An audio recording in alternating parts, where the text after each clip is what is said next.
Hello 8th class students. Now we are going to start the chapter reflection of light at plane surfaces.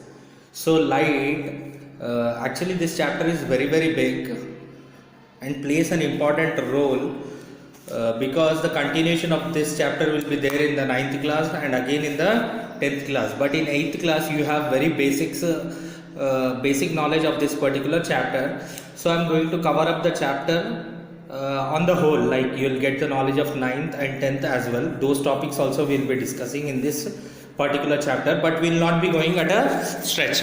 We will be giving priority to the 8th class syllabus first. Okay, but there will be a very slight extension of these topics in our later on classes. So watch these videos. First I am going to provide you with the animation versions, then as usual we will be going with the textbook explanation, then question and answer discussion from the workbook. In these three formats we are going to cover this chapter. Thank you.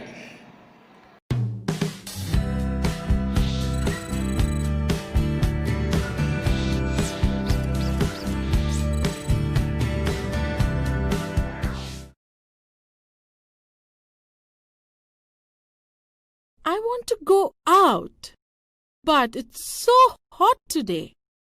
Why don't you take an umbrella with you? It will protect you from the sun. That's a good idea.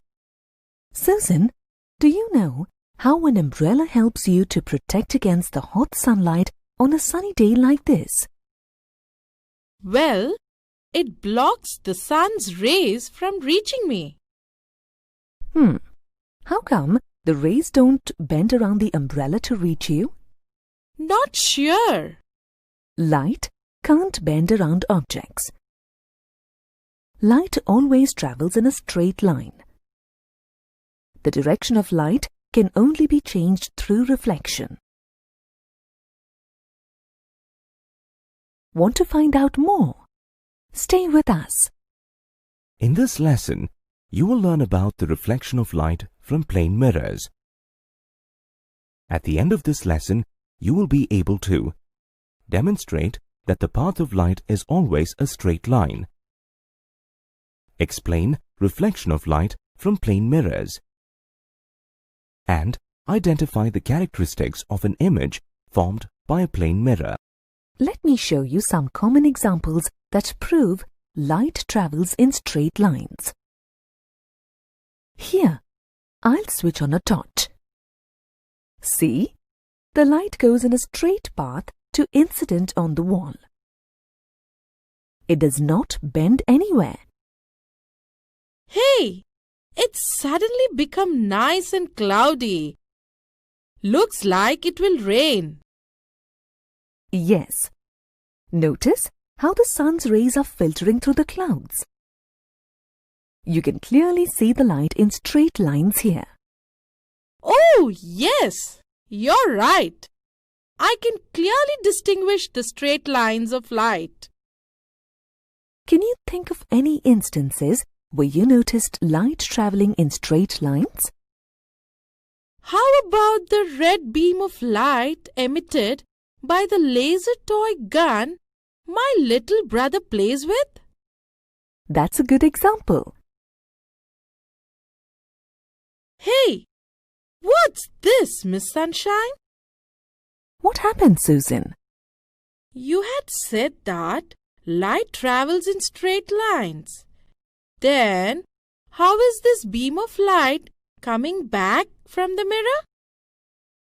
Oh, that is because any shiny or polished surface, such as a mirror, changes the direction of light incident on it.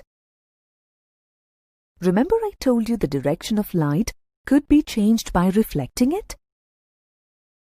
Just like the beam of light incident on the mirror of the dressing table, let's direct the red beam of light from your brother's toy gun to incident on the mirror. Do you see what happens to the beam? Oh, yes. It changed direction, just like the beam I noticed earlier. This happens because light incident on any smooth surface, like a mirror, bounces back into the same medium. This bouncing of light by any smooth surface, like a mirror, is called reflection of light. Notice another thing. Though light changed its direction when it was reflected from the mirror, it still travels in straight lines only. The path of light is never a curve. It is always a straight line. In addition to the beam of light, I can see myself in the mirror as well. Of course, that's what happens when you stand in front of a plain mirror. It is because of the light from your body reflecting from the mirror. Your reflection in the mirror is called your image.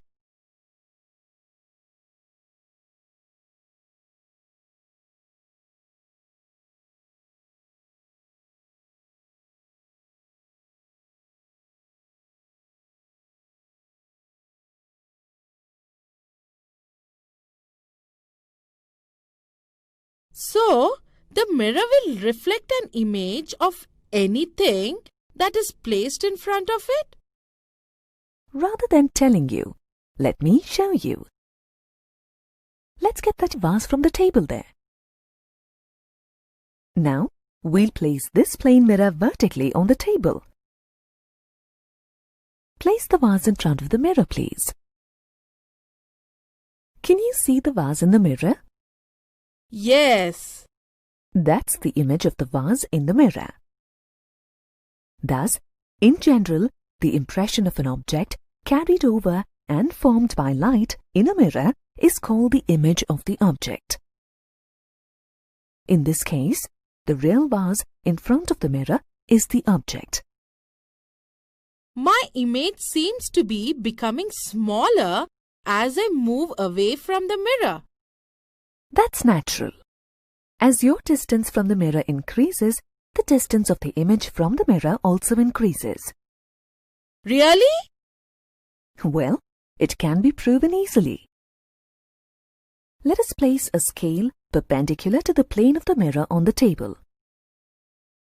The scale will help to measure the distance of the object in front of the mirror and also the distance of the image behind the mirror. Now, remove the vase and place a dice in front of the mirror. This will serve as the object in this activity. Move the dice closer to the mirror now. Done. Now what? Look at the image of the dice. What happened to the image when you moved the dice closer to the mirror? Oh, you're right. I can tell from the reading on the scale that the image is now closer to the mirror. That's right. And if you move the dice away from the mirror, the reverse will happen. The image of the dice will move away from the mirror by the same distance. So, basically, the distance of the image behind the mirror is always equal to the distance of the object in front of it, right? That's absolutely correct, Susan.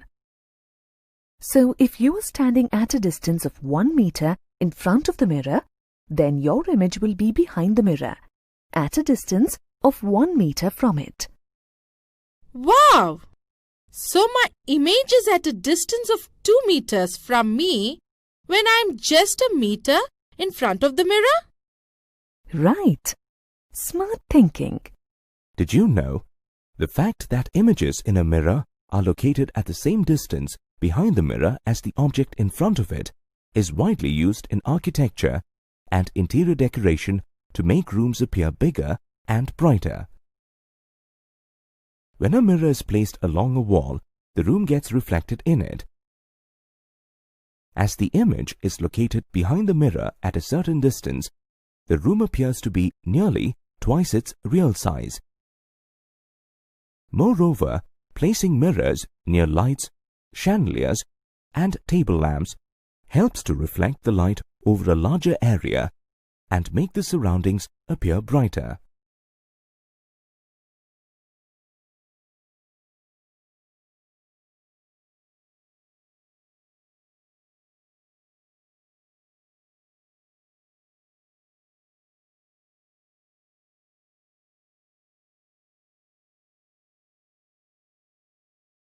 reflection in plane mirrors can also be used to have a lot of fun. Have you ever been to a mirror maze? A mirror maze is created using the principle of reflection in plane mirrors. This maze has several plane mirrors placed at fixed angles to each other.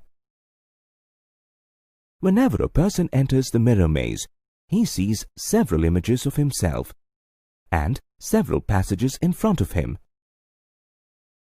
However, only one passage is real, while all the rest are just images. So a person ends up bumping into mirrors trying to find his way out. Now let's play a small game based on reflection of light. Try to read what is written on Susan's t-shirt. A bit difficult, isn't it? Can you guess why? This is because what you just saw was Susan's image reflected in a plane mirror. And the words that you saw on Susan's t-shirt were left, right, inversed. Here, when you look at Susan directly, you can see that the message on the t-shirt is, "My name is Susan." But what did you mean by left, right, inversed? Left, right, inversed means that the image shows your right to appear as the left and the left to appear as the right. To give you another example, stand in front of the mirror and look at the hand on which you're wearing your wristwatch. Which hand are you wearing it on? The left hand. And which hand does it look like in the mirror? It looks like I'm wearing it on the right hand. I see what you mean now. Did you know ambulance is written left to right inversed on an ambulance, so that when the driver in a vehicle ahead looks into his rear view mirror, he can make out the word ambulance quickly and give way. So, did you happen to notice any other characteristics of your image in the plane mirror? Let's see. My image reflected in the plane mirror is left, right, inversed. But it looks exactly like me. Is it erect or inverted? Erect, of course. And I guess it is the same size as me. Absolutely right, Susan. There is one last important characteristic of plane mirrors that I want to show you. Oh! What's that? Remember the activity with the vase that we performed earlier? Let's set up that activity again. Place a white cardboard behind the mirror where the image appears. Let's see if we can capture the image on it. We don't see the image on the screen. Let me try by placing the cardboard in front of the mirror. Still not getting the image on the screen. That's right. We are not able to capture the image of the vase formed by a plane mirror on a screen. Images that cannot be captured on a screen are known as virtual images. So, you see, Susan, the image formed by a plane mirror is of the same size as that of the object. Left, right, inversed. Erect. Formed behind the mirror. Formed at the same distance behind the mirror as the distance of the object in front of the mirror. And virtual. Did you know? Based on the characteristics of an image formed by a plane mirror, it has been found out that the minimum length of a plane mirror required for someone to view their entire image is half their height. You'll learn why that happens in higher classes. This brings us to the end of the lesson on reflection of light. In this lesson, you learn to demonstrate that the path of light is always a straight line. Explain the reflection of light from plane mirrors. And identify the characteristics of an image formed by a plane mirror.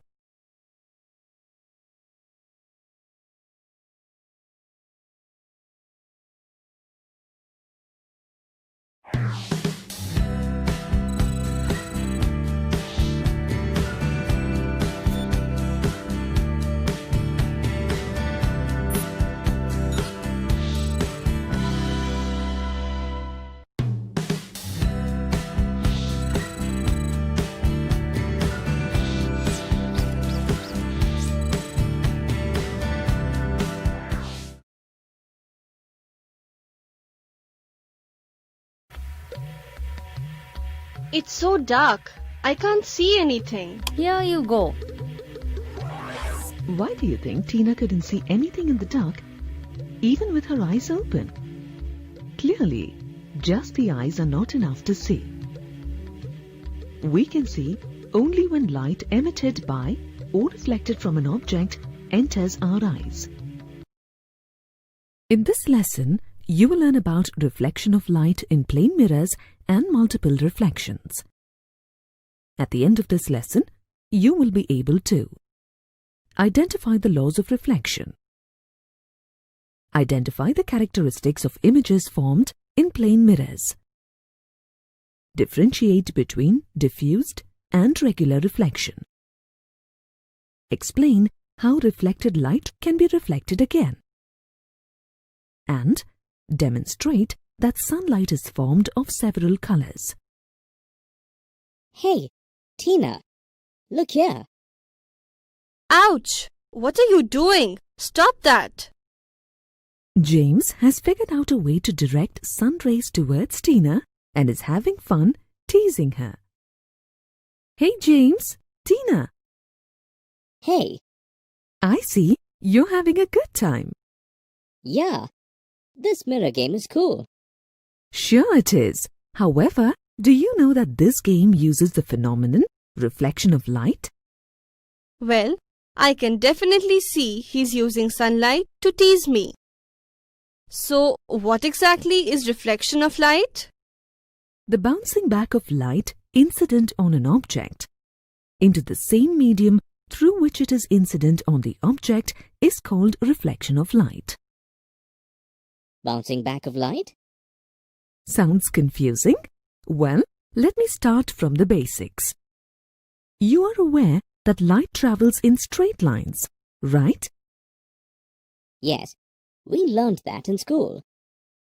The path along which light travels is called a ray of light. A ray of light is generally represented by a directed line segment. A collection of light rays is called a beam of light. So, James was directing a beam of sunlight at me? Yes, he was able to direct the beam using the laws of reflection. Light rays follow two laws of reflection. They are: the angle of incidence is always equal to the angle of reflection. The incident ray, the normal at the point of incidence, and the reflected ray lie in the same plane. However, that's a lot of jargon. Let's carry out an activity to understand the basic terms related to reflection and then prove the first law of reflection. We will need a plane mirror, a torch, a cardboard with a very narrow rectangular slit, white sheets of paper, pencil, adhesive tape, a protractor, and a set square. There you go. Good. Let's start with our activity.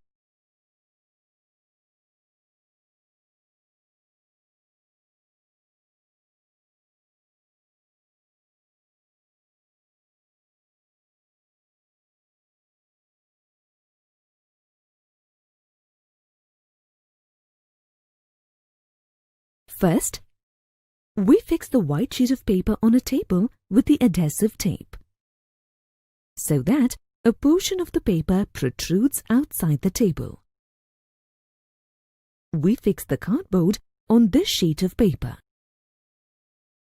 Then, we place the lit torch on the table and adjust it in such a way that the streak of light from the rectangular slit is seen along the white paper. The rectangular slit should be at the center of the light beam from the torch. Finally, we place a small strip of mirror in the path of the light ray. So, what do you see? The light ray strikes the mirror and reflects in another direction. Right. Something like what you were doing in your game. The light ray from the source of the reflecting surface is called the incident ray. So in this case, the light ray from the torch hitting the mirror is the incident ray. That's right. The light ray that bounces off the reflecting surface in another direction is called the reflected ray. Are you referring to the ray that is reflected back from the mirror? Exactly. Let's continue with our activity. Now, we draw a line on the paper along the mirror to mark its position. We mark some points on the path of the incident ray from the torch to the mirror. Similarly, we mark the path of the reflected ray. Now, let's remove the torch, cardboard, and mirror and join the points. Can you see where these lines intersect? Interesting. The lines drawn along the paths of the incident and the reflected light rays intersect at a point on the line we drew to indicate the plane mirror. The point at which the incident ray strikes the reflecting surface is called the point of incidence. Next, we draw a perpendicular to the line representing the mirror at the point of incidence by using the set square. This line is called the normal. Can you see how the other lines form angles with the normal? Yes, both the reflected ray and the incident ray form angles with the normal. The angle between the incident ray and the normal is called the angle of incidence. It is represented by the letter I. The angle between the reflected ray and the normal is called the angle of reflection. It is represented by the letter R. Now compare the angle of incidence and the angle of reflection using a protractor. Which one seems bigger? Neither. Both angles seem to measure the same. Correct. That's because the angle of incidence is always equal to the angle of reflection. Now let's look at the second law, which states the incident ray, the normal at the point of incidence, and the reflected ray lie in the same plane. We will slightly modify the setup that we used in the previous activity. Consider the portion of the white paper that extends beyond the edge of the table. Initially, you can see that the reflected light rays are on this portion of the paper, right? Right. Now, fold the paper downwards along the edge of the table. What do you observe? Can you see the reflected light ray on the portion of the paper that has been folded downward? No, it is not visible now. This is because the bent portion of the paper is now in a different plane. That is, the vertical plane. Thus, the plane of the reflected ray is different from that of the incident ray. I get it. When the paper was spread straight along the surface of the table, it was on the same plane as that of the light ray incident on the mirror. The incident ray, reflected ray, and the normal, all the three were in the same plane. When the paper was folded, it went to a different plane, and so the reflected ray was not visible on that part of the paper. So that was the secret behind the trick James was playing on me? Yes. Now that you know the laws, you can explore them and create tricks of your own.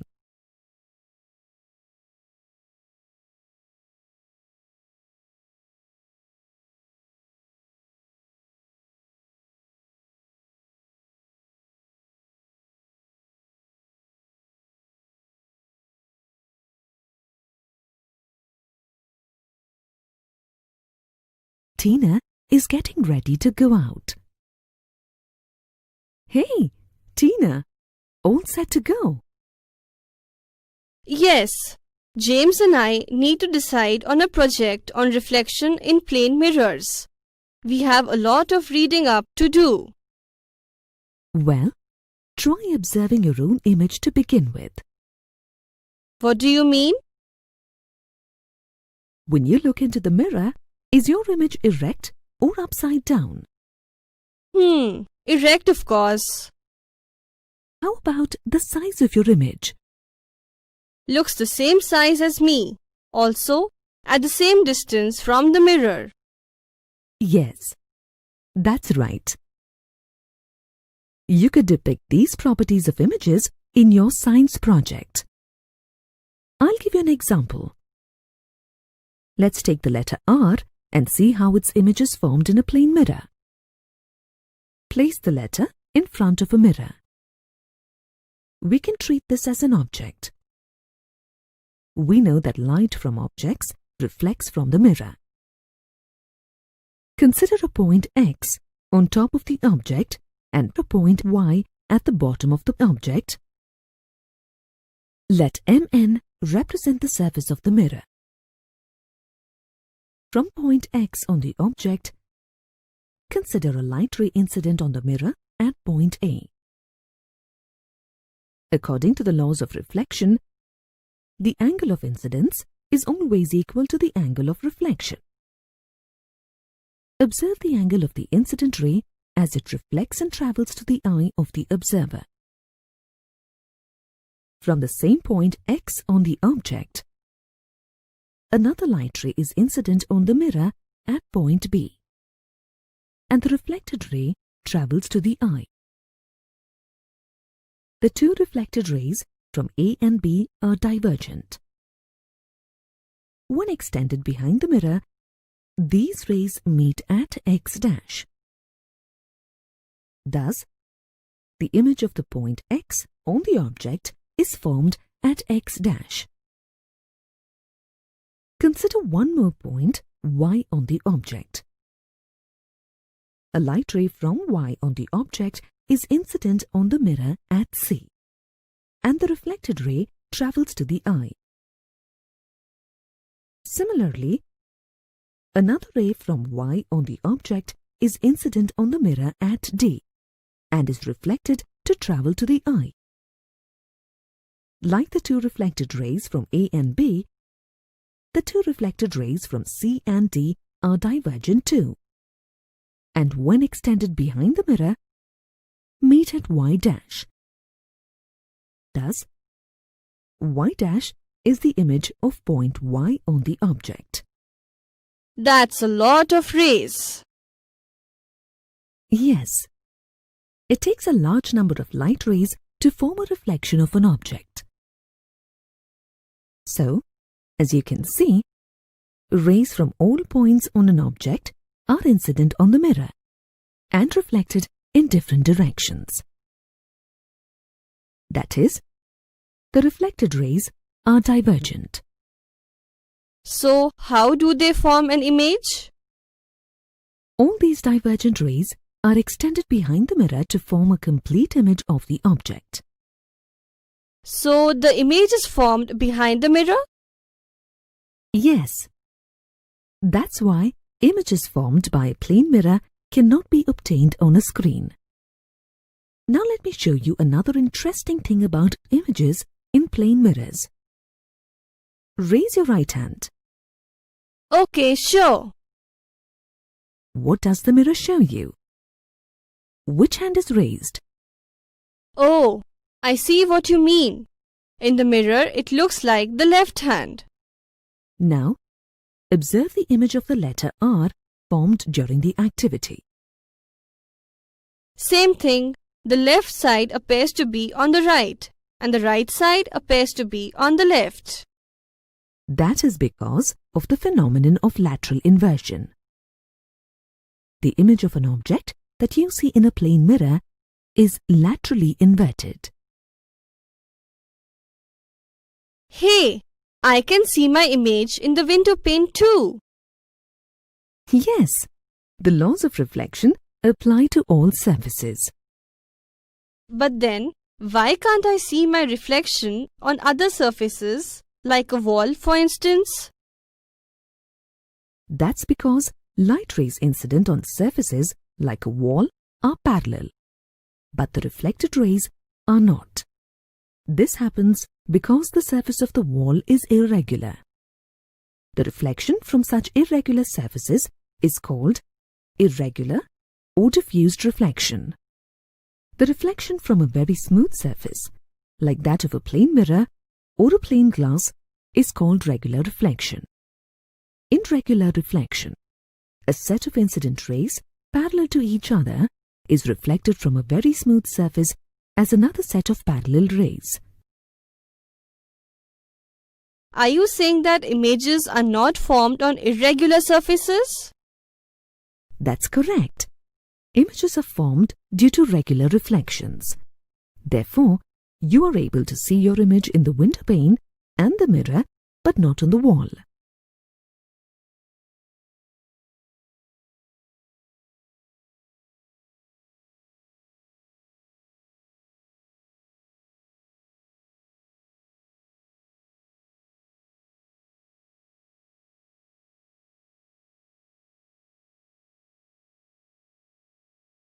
Are we able to see the stars and other objects in the sky due to reflection? Yes, not all bodies have light of their own. Some bodies are visible only because they receive light from other objects and reflect it. Objects that have light of their own are called luminous objects, and others that don't are called illuminated objects. For example, the sun, a lit candle, and a glowing bulb are luminous bodies, while the moon, a table, and a book are illuminated objects. Tina is fascinated with the mirrored walls. She can see so many Tinas, she can't even count them. Hey, Tina, I have a surprise for you. A kaleidoscope. That's so cool. Look at all those beautiful patterns. Aren't you curious about how all these lovely patterns are formed? Is it due to reflection of light? Well, yes, but a kaleidoscope goes a step further. It works on the principle of multiple reflections. Oh, how's that? Well, you can see innumerable reflections of yourself in these mirrored walls, right? A kaleidoscope utilizes the same phenomenon. Multiple images are a result of multiple reflections. That is, light rays are reflected many times across a set of mirrors. Some other examples of multiple reflections are found in mirror maze, saloon, periscope. I'd sure like to see how my kaleidoscope works. Well, let me show you through an activity. Let's take two plane mirrors and fix them in such a way that their edges form an angle of 90 degrees. Now place a small shell between the mirrors. What do you observe? I can see a total of 4 shells. Yes, one is the shell and the other 3 are its images. That's a result of multiple reflections across 2 mirrors. But why only 3 images this time? The number of images depends on the angle between the mirrors. The greater the angle between the mirrors, the lesser the number of images formed. Therefore, infinite images are formed when mirrors are kept parallel. Now let's see how this works in a kaleidoscope. You need 3 rectangular strips of mirror, each around 20 centimeters in length and 5 centimeters wide, a circular cardboard, a circular piece of ground glass, a plain glass disc, adhesive tape, chart paper, and some pieces of small colored glass. Okay, we've got everything. Now what? Join the 3 strips of mirror to form a triangle and fix them using the adhesive tape. Fix the mirrors into a circular tube made from the chart paper. Close one end of the tube with a cardboard disc which has a hole in the middle. Paste a transparent paper on the disc. Invert the circular tube. On the other end, fix the plain glass disc and put colored pieces on it. Then, close the end with the ground glass. The glass pieces should be small enough to move between the plain and the ground glass discs. Now, look through the hole on the cardboard disc. Oh wow! It works! I can see so many colorful patterns every time I turn the tube. Hey, it's drizzling! And look, a rainbow! Isn't it beautiful? Yes, the formation of a rainbow is a natural phenomenon. It occurs due to the dispersion of light. You know that sunlight, which is white, consists of 7 colors. Yes, I know. We refer to the colors in the rainbow as VIBGYOR. That's right. We can reproduce a rainbow by passing a beam of light through a prism. You'll learn more about rainbows and dispersion of light in higher classes. This brings you to the end of this lesson on reflection in plane mirrors. In this lesson, you learned to identify the laws of reflection, identify the characteristic of images formed in plane mirrors, differentiate between diffused and regular reflection, explain how a reflected light ray can be reflected again, and demonstrate that sunlight is formed of several colors.